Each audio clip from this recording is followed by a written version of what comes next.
اللاعب الجاي هو صلاح الدين الأثيوبي. صلاح الدين الأثيوبي اللي كان بيلعب مهاجم أساسي في النادي الأهلي، أساسي يا جماعة. الراجل ده ما كانش بديل، ما شفناهوش مثلا بيطلع بره القايمة. الراجل ده كان أساسي في ماتشات كتير قوي، منها ماتشات أهلي وزمالك. الراجل ده أنت خدته على أساس إيه؟ هو كان في وادي دجلة وحش، أنت جايبه وتشتريه ليه؟ يعني هو أصلا ما قدمش حاجة مع وادي دجلة. يعني مثلا بذكر ده والتر بواليا مثلا لما راح الأهلي، لا كان فعلا مكسر الدنيا مع الجونة.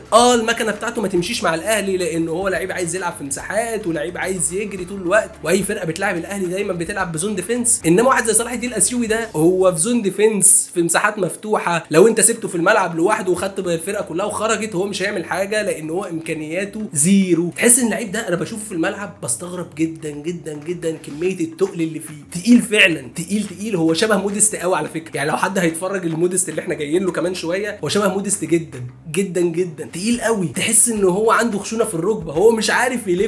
يعني الكرة في رجليه مش قادر الف، صعب عليا قوي اللفه. طب انت جيت النادي الاهلي ازاي وقعدت سنه تقريبا او 2 بتلعب في النادي الاهلي ازاي؟ انا ما اعرفش.